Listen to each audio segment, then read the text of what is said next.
Hey everyone, exciting news. We've officially launched the Paranoid Perspective Patreon. If you love what we do, unpacking conspiracies, chasing mysteries, and laughing through the weirdness, now you can support the show and get more of it. So, for as little as $5 a month, you will get exclusive access and extra perks to the episode. Sarah, what do we get with tier one? So, tier one is the Curious Minds, and you get a shout out at the end of every episode. Next tier, this is what you guys really probably want, ad free episodes. We don't need those pesky ads that you guys are getting on Spotify, Apple, whatever else. You will get all episodes ad free, along with what else, Sarah? You'll also get it ahead of time. So before the episode releases for that week, it'll be available for you to watch or listen. So, if you guys are interested, check in the show notes down below, or you can head to patreon.com/ the Paranoid Perspective Podcast.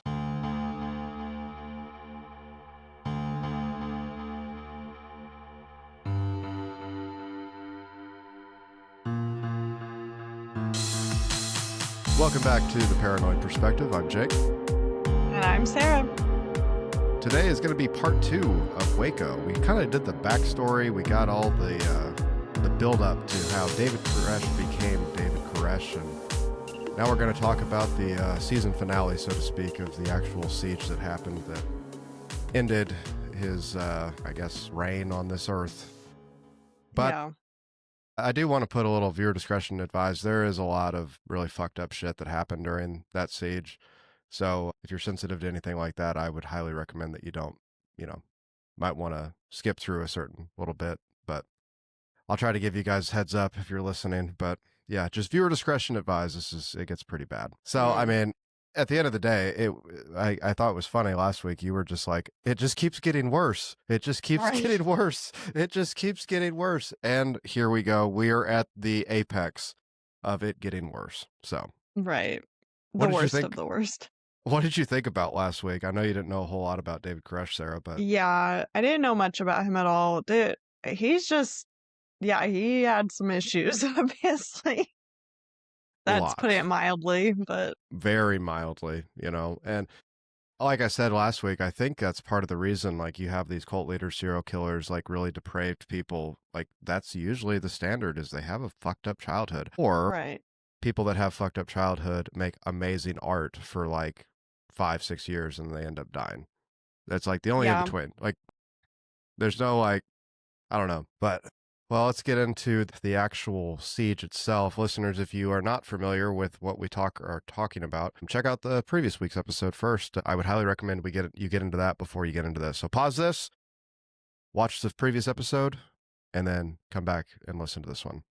So, on February 27th, 1993, the Waco Tribune Herald began publishing, quote-unquote, The Sinful Messiah, a series of articles by Mark England and Darlene McCormick, who reported allegations that Koresh had physically abused children in the compound and had committed statutory rape by taking multiple underage brides.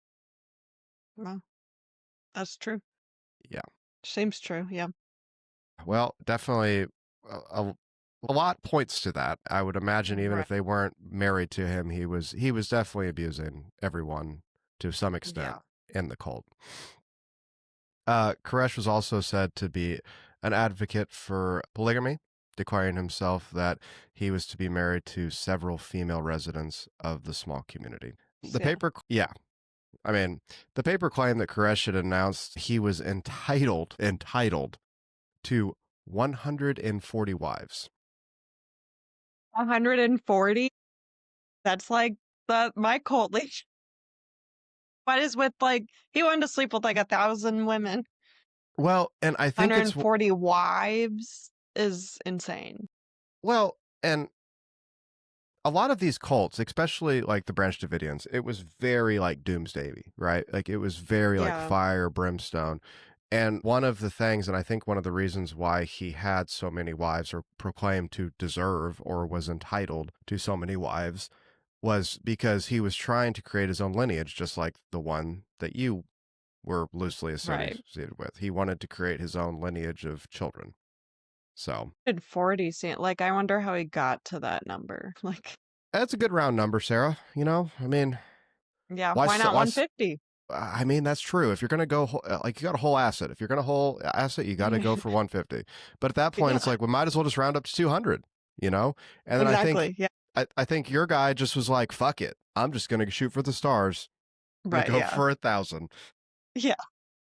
Well, that's a good round number. I mean, 140 seems like a random-ish number, like there's a meaning or something. I'm not sure. I couldn't really find anything. And this, to keep in mind, to guys' context, this is from those articles from those two people. So I don't know if they actually knew that or if they were just like freaking out about this crazy cult that was right down Right. the road from them. So that's important to put out too. Like I don't know if this is just like to sensationalize it through that, what was it, the Waco Trail or Tribune Herald, to try to get people to buy newspapers or whatever, but it might be part of it for sure. It's definitely Right. not part of it, but it might not be the Right. whole truth. Yeah, that's fair. But of those 140 he was entitled to, he had fathered at least a dozen children, supposedly. Some of That's a those lot. mothers also became brides as young as 12 or 13 years old. So they're having a kid at like 14 or 13 or something? Yeah. So, Wow. well, and once again, this is what is being reported through that paper. Right. Now, I don't know if that's actually true. I've heard both sides of it. People that were survivors of this say that wasn't necessarily the case. When they say necessarily the case, it's like, okay, so he was sleeping with them, but they didn't have Didn't get them children. pregnant. Right. Right. Yeah. Like, Yeah. so that's what okay, I don't really give a shit if they had fucking kids or not. You're still a piece of shit. I don't want to, like, Right. whatever. Yeah. But in addition to the allegations of sexual abuse and misconduct, Koresh and his followers were suspected of stockpiling illegal weapons. In May of 1992, Chief Deputy Daniel Weyenberg of the McLeanly County Sheriff's Department called the ATF, or the Bureau of Alcohol, Tobacco, and Firearms, to notify them that his office had been recently contacted by a US UPS representative about some strange packages that were being delivered to Really? the Mount Carmel. Yeah. One of those revealed at least a dozen inert hand grenades, so just the casing, and a large portion of black powder. So they were going to build their own Build their their own, yeah. what? Mm-hmm. Just for practice for the apocalypse. No big deal. Yeah. Oh my Also God. noted that the compound had been receiving packages from another arms dealer for months. Now, keep in mind, one of the Branch Davidians was an FFL dealer. So everything Okay. they were doing technically was legal. All of the guns they were buying and selling technically were legal. Here's the fucked up part. And I was thinking about this earlier today. Nobody seems to give a shit about the sexual abuse of children, the physical abuse of the men and women there that are supposedly being reported. But God damn it, if the government finds out you've got some fucking guns, the ATF's going to come in and fuck you up. Right. Yeah, they're gonna take What care of the that. fuck? Right. That is pretty insane. Like Right. CPS or whatever doesn't come, and it's just, yeah. Yeah. So on June 19th, the ATF opened a formal investigation. A week later, it was classified as sensitive, thereby calling for a high degree of oversight. So, like, it started kind of moving up the ranks as far as who was going to be looking at this at the ATF. There's a really good documentary. I don't know if it's still on Netflix, but it was called Inside Waco. I did watch it probably about a year ago when it first got out on there. But there were claims that the investigation started in 92 when they started becoming aware of possible reports of automatic gunfire coming from the compound. It wasn't necessarily the weird packages they were getting. Like, people in the community were reporting that they were hearing automatic gunfire, and that was what kind of got the ATF kind of like, we need to go check out what's going on here. So on the 30th of July, ATF agents David Aguilar and another agent named Special Agent Skinner. I didn't get his first name. They visited the Branch Davidians' gun dealer, a guy by the name of Henry McMohan, tried to talk to him about possibly talking with Koresh on the phone. Koresh offered to let the ATF inspect the Branch Davidians' weapons and paperwork and asked to speak with Aguilar, but Aguilar declined. So I don't know what they were trying to achieve there. This is where it starts to get a little weird with like what the government and the like three-letter agencies were doing. Right. So you're getting like conflicting reports of like, well, we just want to talk to him on the phone. And then it's like, well, when they get an open invitation, they're like, nah, Right. Yeah. no, we're good. Like, Right. That's what are we weird. doing? So one of the sheriffs told the reporters regarding different law enforcement when they were talking with Koresh, you know, via the phone, via out and about. He pretty much told the ATF guys, just go out and talk to them. There's nothing wrong with like just notifying them. They'll let you come in and they'll let you do everything. But instead, the ATF began surveillance of the house from across the road, from the compound. Yeah, so once again, it's like there was like weird shit happening between like the ATF and local law enforcement. Like local law enforcement's just Yeah. like they're weird, they're fucking crazy. They believe in the end of the fucking world, but they're not like we're not getting any weird stuff here in the community. Like they come and buy guns from time to time. They get some stuff that gets sent to them, but you know, if you want to come talk Right. to them, they'll come Yeah. talk to them. So this is where it starts to get a little muddy in the water where it's like who's at fault really here, because it's like the ATF just kind of started like doing this like covert surveillance thing and never really ended up like talking to them.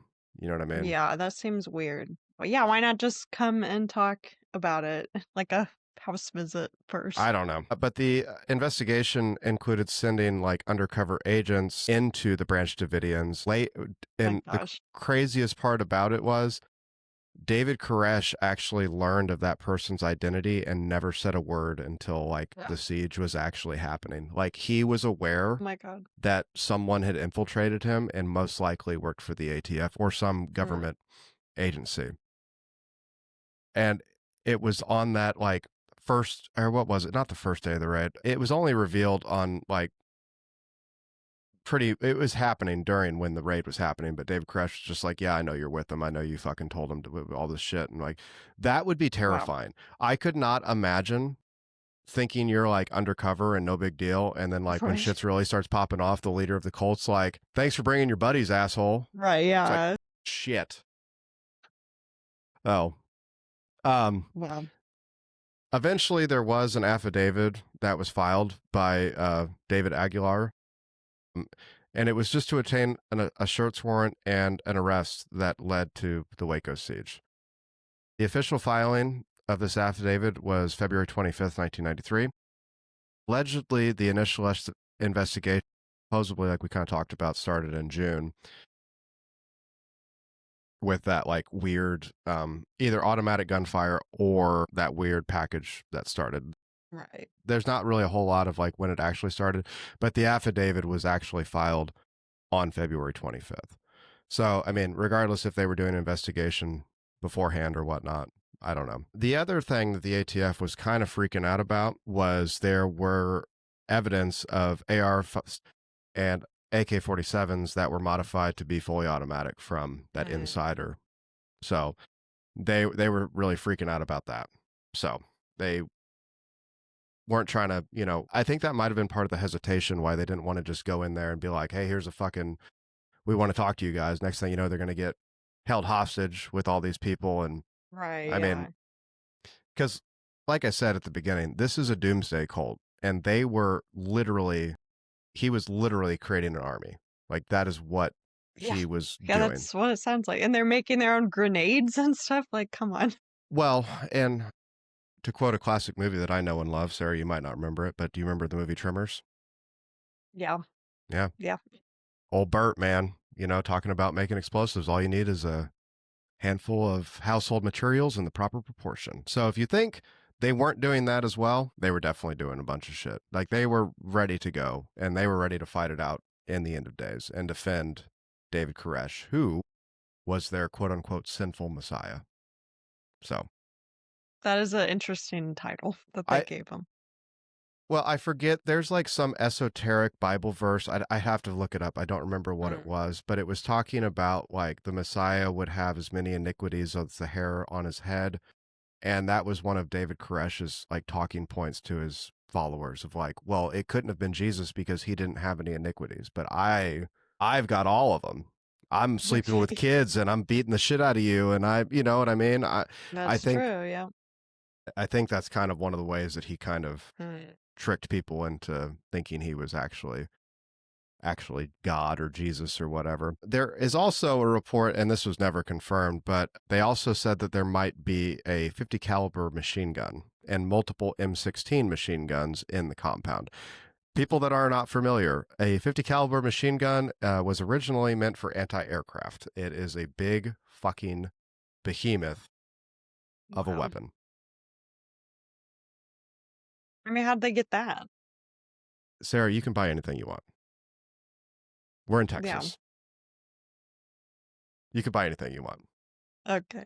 That's not to say that if you buy anything you want that you won't be looked at, but you can buy anything you want. Just, I think the biggest thing is don't go out shooting your automatic rifles and don't buy inert hand grenades with a bunch of gunpowder. And then, you'll probably be okay. And don't be part of a crazy ass cult that's, just south of Waco. But the ATF started doing preparations using that affidavit that was filed by Aguilar. And supposedly, what the affidavit was that the Branch Davidians had violated federal law. That's in quote. It doesn't say what they violated, but it said they had violated federal law. The ATF also obtained the search and arrest warrants for Koresh and specific followers on some gun charges, citing that many firearms that had been accumulated would warrant the search and command the arrest of those individuals, to include Koresh. The search warrant was commanded a search on or before February 23 in the daytime between 6 and 10 a.m. ATF made the claim that Koresh possibly was also operating a methamphetamine lab. If you remember from last week, that is one of the things he turned in. What I'm getting out of this, I think they are trying to find anything they possibly can to go in there and Right. get him.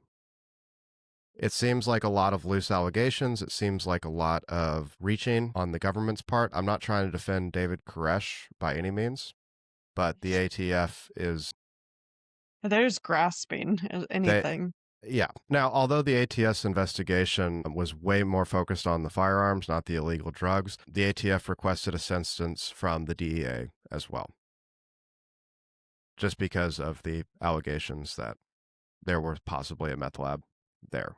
Okay. So a few things started happening on February 25th to February 27th. Safety inspectors and like training lanes and stuff like that, they were given like medical communication training on different equipment. Like the ATF is starting to like get ready to go. They also, which I didn't know this, they trained at Fort Hood, Texas for this raid. Yeah. That's crazy. Wow. So they were I training. guess that's the closest, right? Yeah, that is the closest, Yeah. and it's not very far away. But yeah, they were actually like going through rehearsals for like worst Wow. case scenarios, and training to get in gunfights, and it's Mm. pretty wild. So the ATF had planned their raid for Monday, March 1st, 1993, with the code name Showtime. It's showtime. Right. The ATF later claimed that the raid was moved up a day to February 28th, 1993, in response to the Waco Tribune Herald Sinful Messiah series of articles. So the ATF was also watching that, and next thing you know, they're getting ready to push this thing up. So, February 28th, we are getting to the day itself. The ATF attempted to execute their search warrant on Sunday morning, February 28th. Local sheriffs and audio tape broadcast after the incident said that he was not told about the raid, despite being informed that the Branch Davidians knew the raid was coming. They knew the raid was coming because they fucking knew that somebody was in there with them as an Right, yeah. undercover agent. But it's really fucked up. The local law enforcement was really pissed off about this because they had no idea Yeah. what was going to happen. It just kind of went under, like over their head, so to speak. Right. I mean, they should have been made aware this was going to Something. happen. You Yeah. know what I mean? And I think part of the reason why I'm trying to play devil advocate for both sides, like I think part of the reason was they don't know who was like selling guns to them, and they didn't Mm, want like local law the enforcement to informant. be, Yeah. you know what I mean? So, Right. because from all accounts, like all the Branch Davidians were like weird as hell, but they were super nice people, like when they were out and about in the community. So nobody was, you know, weird stuff about it. So they didn't, I think that might have been part of the reason why they didn't say anything. But the ATF commander ordered it a go ahead, even though their plan was dependent on reaching the compound without the Branch Davidians being armed or prepared, which definitely wasn't the case. Yeah. One of the reasons why um, any advantage of the surprise was lost when KWTX TV reporter had been tipped off and asked for directions from a postal service person, and who coincidentally was David Koresh's brother-in-law. That's insane. What kind of timing is that? That's It crazy. divine intervention is what it is. Yeah. Like that is no Yeah. shit. Like of all the people you could have asked for directions, Right. Yeah, that's crazy. you're going to be like, hey, Wow. some ATF guys are trying to find this place. Hey, where do I go to get here? And it's like, Yeah. well, shit, that's my brother-in-law. Like, oh, it's right down the road. Hang on a second. Hey, David, I got a problem. Right. There's a bunch of fucking people with guns coming to your fucking place. Right. Yeah. So, That's crazy. as this was unfolding without David Koresh knowing, it also was said on that day that David Koresh told undercover agent Robert Rodriguez, who was in the compound with him, that they knew the raid was imminent. So Mm. obviously, his brother-in-law got a hold of him, told him, "Hey, dude, shit's about to go down." He goes up to Yeah. Rodriguez and is all like, "What you fucking doing, man? You guys about to fucking come over here and start some shit? We were ready for you." Right. But the agent made an excuse and left the compound. I don't know how the fuck he got out of there. I would have probably ran. When asked later what the Branch Davidians had been doing when he left the compound, Rodriguez replied, "They were praying." So they were just like, Okay. calm, cool, and collect, man. Because, I mean, at the end of the day, dude, you got to think this is what they've been fucking thinking was going to happen all the time. Well, yeah, right. You just This, proved what they've been planning for. Yeah. yep, this is the end time. This is what's going to happen. This is how it's going to happen. Dude's been saying forever that he is going to be a martyr at Mount Carmel. And now all of a sudden, fucking, here we go. Yeah. So, any doubt that anybody had in their mind at this point, fucking out the That's window. It's true. like, yeah, we're Right. good. Let's fucking get it. Yeah. Now they're for sure followers. Yeah. Yeah. But during that praying, Davidian survivors had also written that Koresh ordered select male followers to begin arming themselves and taking up defensive position, while women and children were told to take cover in their rooms. Koresh told them that he would try to speak to the agents, and what happened next would depend on the agents' intentions. So the ATF arrived at 9:45 in a convoy of civilian vehicles, ununiformed personnel. And the thing about it, though, is they were all in some sort of tactical gear. So they weren't Mhm. uniformed, but they were geared up, ready to go. Yeah. Pretty obvious. Right. ATF agents heard they claimed shots coming from within the compound. Branch Davidian survivors claim that the first shots came from the ATF outside. Once again, there's so much conflicting data here on who actually started shooting. You know, the Yeah. ATF obviously going to be like, yep, we started it. It was definitely them. Right. And of course, the people that were there that survived are not going to be like, no, man, we fucking started shooting at them because they were just, you know what I mean? Trying to Right. have some Yeah. possible deniability there, I guess, for both sides. There was a suggested reason there may have been an accidental discharge of a weapon, possibly by an ATF agent, causing the ATF to respond with gunfire back towards them. I would imagine that tensions were probably pretty fucking high rolling up to that. They'd probably briefed all Right. those dudes like, hey man, these guys are armed to the fucking teeth. We're not even going to get within 100 yards before they're going to start shooting at us, and just be fucking ready. So, I don't know. Other reports claim that the first shots were fired by an ATF quote unquote dog team sent to kill the dogs in the dog kennel at the Branch Davidians compound. Why are they gonna kill the dogs? I guess to stop them from alerting. But Okay. once again, there's no like good way to cut this. Like they started fucking getting it after it like right Right. away. So there were 3 helicopters from the Army National Guard that were used in like an aerial distraction that possibly took incoming fire. During the first shots, Koresh was actually wounded. He was shot in the hand and in the stomach. Within minutes of the raid, a Branch Davidian, Wayne Martin, called emergency services pleading them to stop shooting. Martin asked for the ceasefire. Audio tapes of him recording say, "Hey, here they come again. That's them shooting. That's not us." So that was the first day they wanted a ceasefire? Yeah. Well, David was shot. Right, yeah. They're like, hey, like I'm sure that had to been a scary moment for everybody involved in the Branch Davidians. Like, holy shit, like this just started and Right. our leader just got shot. He's already down, yeah. Yeah. The ATF, there was an ATF casualty. An agent had made it to the west side of the building before he was wounded. Agents quickly took cover and fired at the building while helicopters began their diversion and swept over the complex about 350 feet, trying to like disperse things or trying to get things out of the way or people distracted. But the Branch Davidians supposedly fired on the helicopters and supposedly hit the helicopters. No crew members were injured, but the helicopter pilots pulled away from the compound and landed. Off to the east side of the compound, agents put 2 ladders up against the side of the building and climbed onto the roof to secure it and reach Koresh's room and the location they believed where the weapons were stored. And I thought I had a picture ready to go for it, but I guess I don't. I can probably find one and leave it in the show notes. That's a pretty famous picture. Have you ever seen that picture, Sarah? I'm not sure. I'll have to look it up. Well, here, this is good podcasting material. I'm going to look it up right now, and I'll share my screen. That way everybody can see it, and yeah, it'll be a good time. Let's see. Nope, I just have the Waco burning. Yep, there it is. Yeah. No, I don't. No, I don't. Stop. Here we go. Okay, let's do the share screen. I'm going to pull you, Sarah. Let's Yeah. see. It's always hard. It is always hard. That's why I don't ever do it.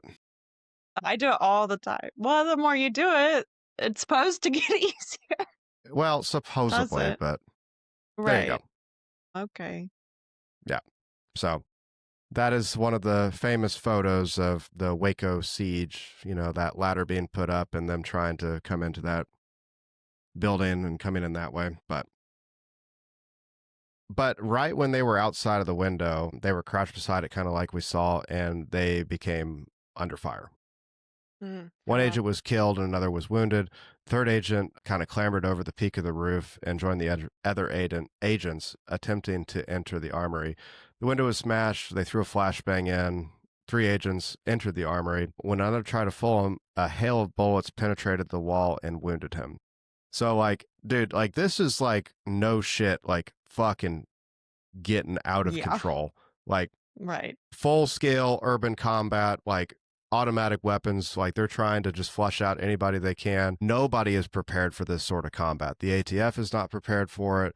Branch Davidians are not prepared for it. Like, dude, people are literally just spraying and praying and just hoping they can gain the upper hand at this point.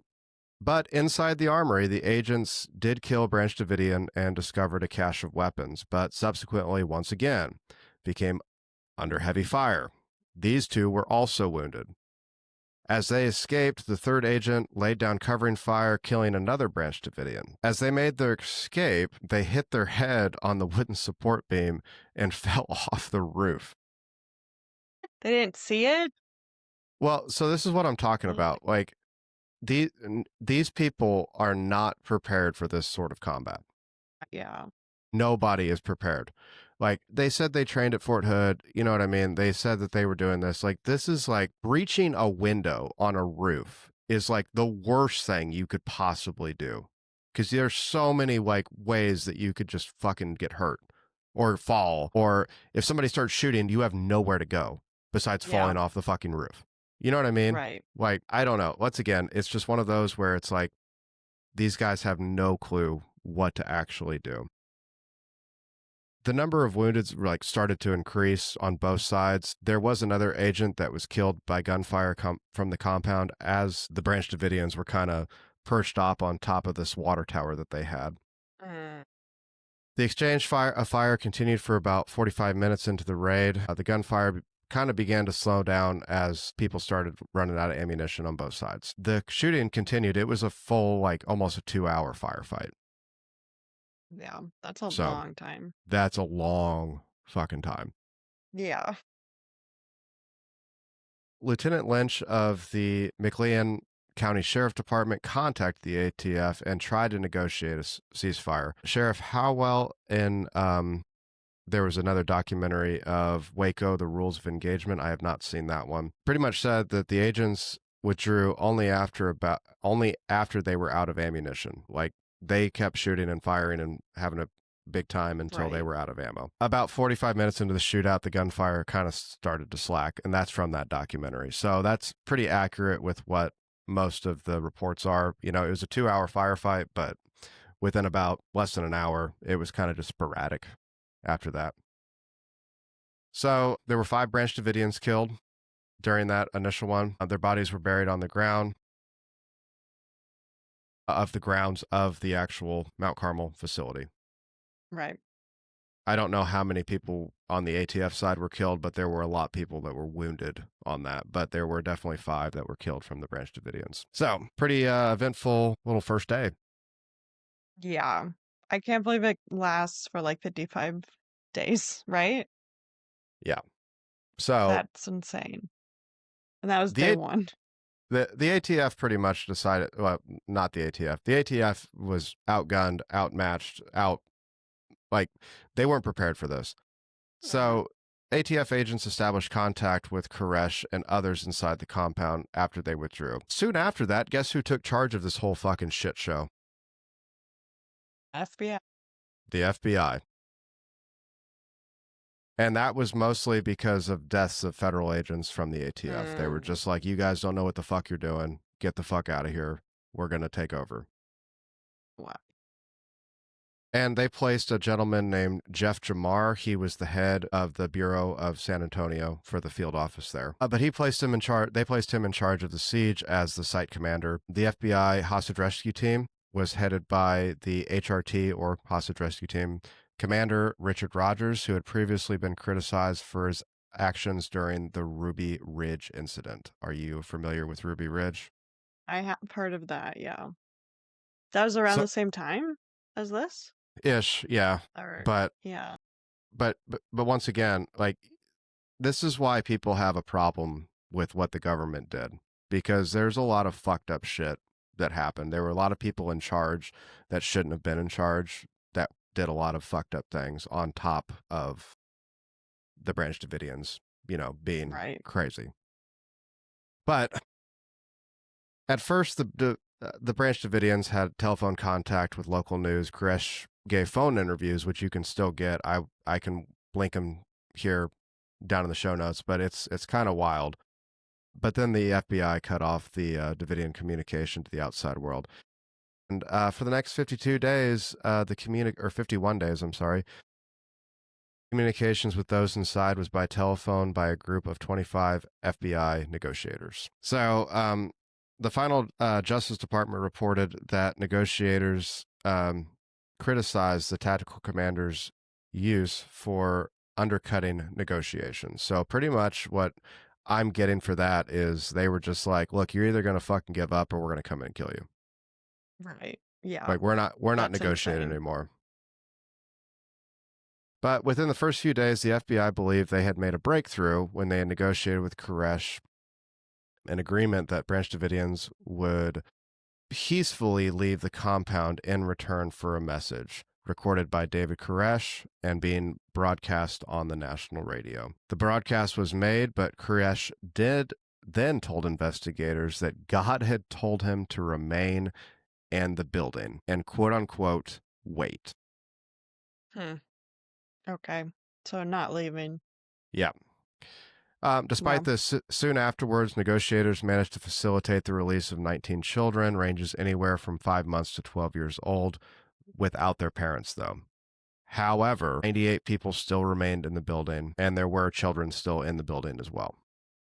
Oh, wow. Children were interviewed by the FBI and the Texas Rangers for some time after. Allegedly, children had been physically and sexually abused long before the standoff. Once again, this was another key justification offered by the FBI, not only by the FBI, but both President Bill Clinton and then at the time Attorney General Janet Reno for launching CS gas to force the Branch Davidians out of it. So we got some people out. Still got about 100 people still in there. Yeah. On March 7th, the FBI began consulting with Bible scholar Phillips Arnold and James Tabor, who studied transcripts of Koresh's broadcast to try to understand his theology. That week, Arnold and Tabor were guests on radio programs on the Dallas radio station KRLB and KGBS. Koresh heard the programs on a battery-powered radio, and I'm pretty sure that probably made him feel a little bit better because all those negotiations been cut off, and it's like, okay, cool. Well, now they're actually talking about me now and getting my message out to the rest of the world. Right. On March 16th, he asked the FBI for permission to discuss the Bible with Arnold directly. And the FBI was pretty much like, fuck no, you're not talking to anybody. You're going to come out or we're going to kill you once again. Wow. So as the siege wore on, two fractions developed within the FBI, one believing negotiations to be the answer and the other force.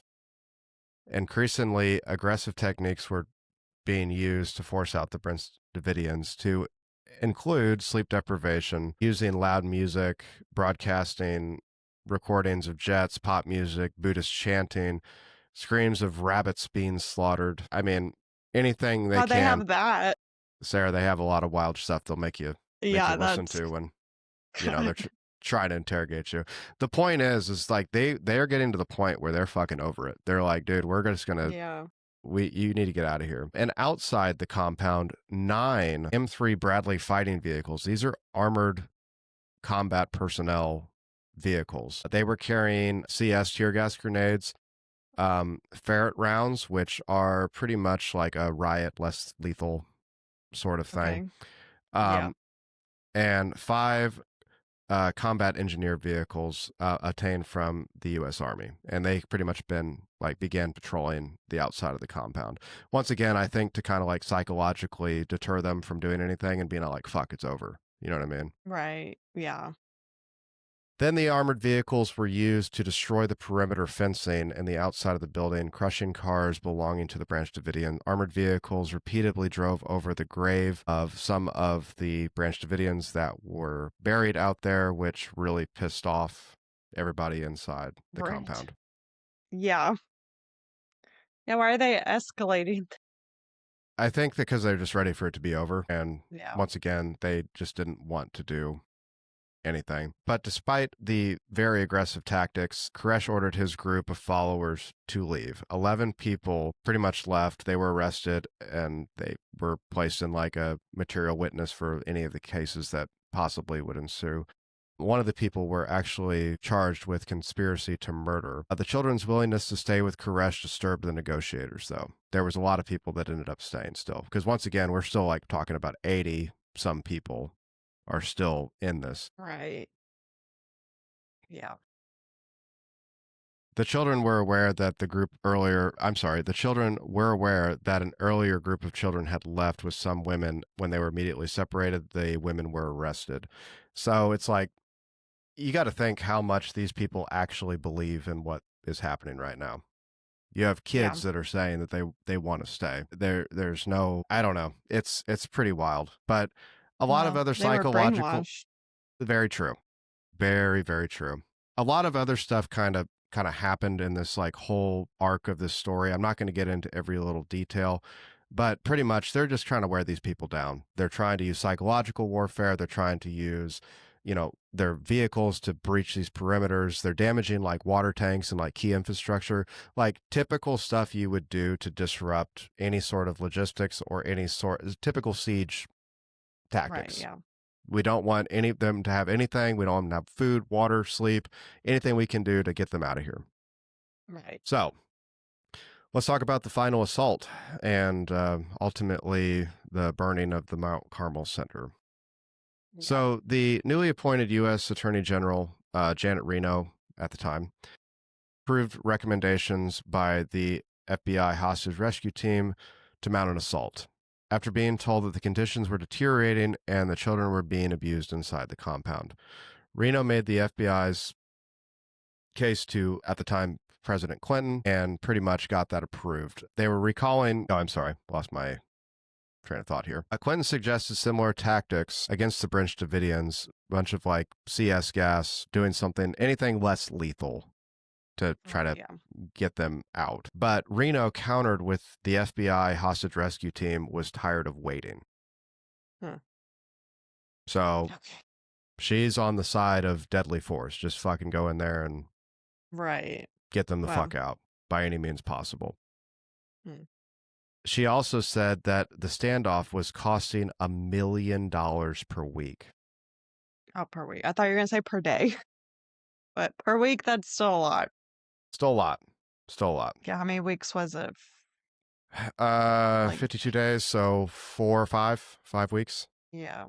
6 weeks, actually. Yeah. Yeah. Like so 6.5. Yeah. Yeah.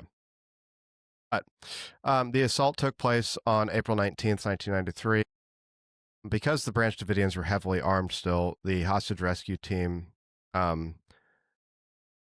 they believed once again that they still had that 50 caliber machine gun, but the hostage rescue team actually got one themselves. They also had armored combat vehicles, explosives to punch holes in walls, CS gas, anything they could to get in there. The stated plan called for increasing amounts of gas to be pumped in over 2 days to increase pressure. Officially, no armed assault was planned to be made. So what they were planning on doing was just smoking them out pretty much with CS gas. Regarding the initial plan to tear gas the building, the spokesman of the FBI claimed that the input was taken from psychologists and psychiatrists and different behavioral specialists, as well as scientific, quote unquote, medical stuff, is what he was talking about. That's what he said, why they would be using the CS gas instead. So once again, I don't think he even knew what he was talking about. Loudspeakers were being used to tell the Branch Davidians that there would be no armed assault and ask them to not fire on the vehicles. According to the FBI, the hostage rescue team agents had been permitted to return fire if they were fired upon. No shots were fired by federal agents on April 19th, though. That's good. When the Branch Davidians opened fire, the hostage rescue team response was to increase the amount of gas being used. An anonymous official claimed that the reason the FBI's increased their aggression with their CS gas was the Bureau's audio listening equipment inside the compound, claiming that they were kind of freaking out about not being able to see anything anymore, and they weren't being able, you know what I mean? Yeah. But around noon, 3 fires broke out almost simultaneously. And they were all in different parts of the building, and they spread very quickly. There is footage of them from a live broadcast from television crews. You can check that out on YouTube, but I can find some links we can put in the show notes too. The government maintains that the fires were deliberately started by the Branch Davidians, but some of the Branch Davidian survivors and other experts, quote unquote, hold that the fires were set by the FBI. Yeah, get them out. Yep. I mean, I wouldn't put it past them. Yeah, I wouldn't either, because they were tired of waiting. They didn't want to wait anymore. Right. Now, 9 people did end up escaping the building of the Branch Davidians. The remaining Branch Davidians, including children, were either burned alive, buried by rubble, suffocated, or shot. Viewer discretion advised right here, so skip ahead about 30 seconds if you don't want to hear this next little part. There was signs, too, during autopsies that children had been shot by someone else. So, like, people in the Branch Davidians had killed their kids. And there was also another autopsy that was performed on a child that had a stab wound to the chest. Oh, wow. So I don't know at that point what their thought process was. You know what I mean? I guess better to be killed that way than burned alive. Or I guess, yeah. You know, I don't know. I guess I couldn't see myself ever doing that. Yeah. According to the FBI, though, Koresh's top aide shot and killed Koresh and then killed himself. So one of the typical cult things of you do me and then you do yourself. Right, yeah. But all in all, 76 people died. There was a large concentration of bodies, weapons, and ammunition found in the quote unquote bunker or a storage room, and that was kind of like central in the building. So, and that's, I can't believe that many people like stayed that whole time.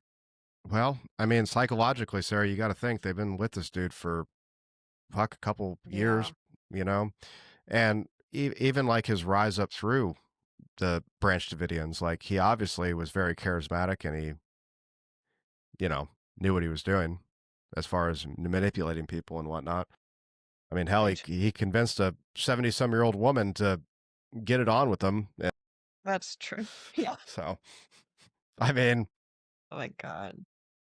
but Yeah. Once a fire breaks out, dude, I'm out of there. yeah, well, obviously those 9 people that did Yeah, escape probably thought the that's good. same. So, Right.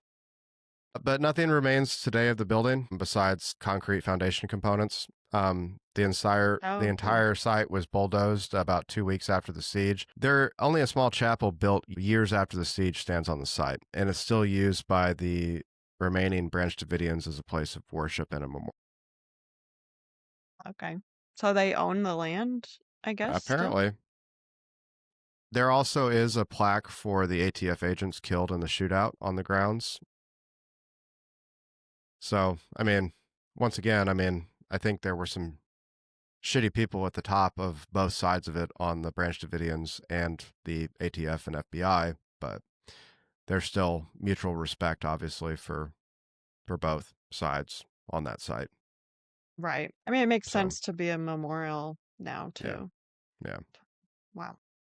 But in following the siege, the ATF received significant criticism for their actions in Waco. The Waco siege became a symbol of like government oppression between, different, government agencies and conspiracy theorists and stuff like that. Critics also blame the ATF for the improper planning, execution, communication, and exaggerating of the threat that the Branch Davidians posed. Yeah. Being the leading cause of death of all the women and children in the compound, that's pretty much blamed on the ATF and the FBI. The siege is often viewed as one of the worst and deadliest failures in the history of the agencies. Mm. So Yeah, I could see that. I definitely They see were that. not prepared. They were not prepared. They were not No. prepared for that kind of gunfight. They were not prepared for that kind of standoff. They were not Right. prepared for any sort of siege tactics that needed to happen, any actual negotiating that needed to happen.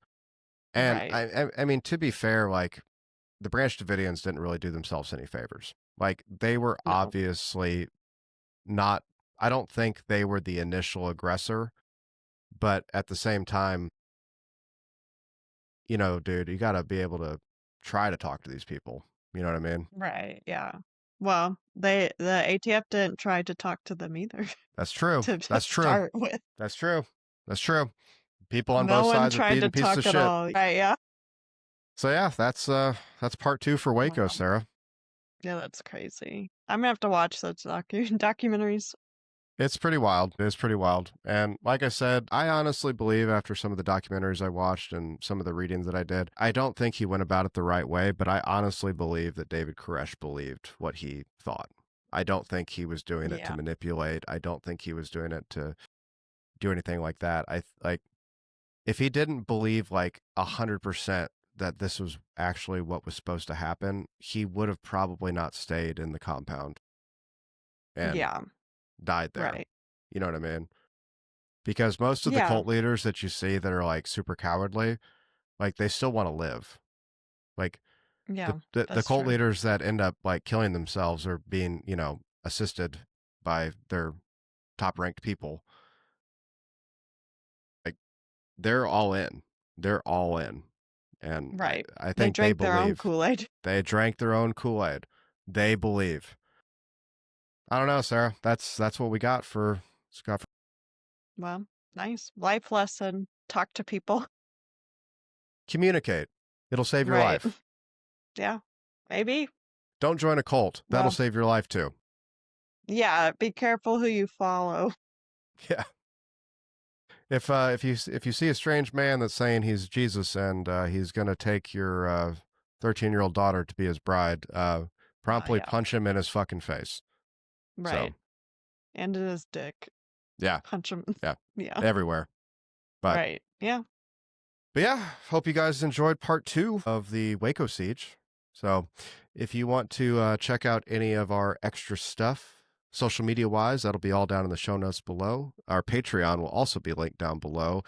Patreon.com/The Paranoid Perspective Podcast. Got some extra perks over there for you guys to check out. And as always, remember, just because you're paranoid doesn't mean they're not watching. See you next time on The Paranoid Perspective.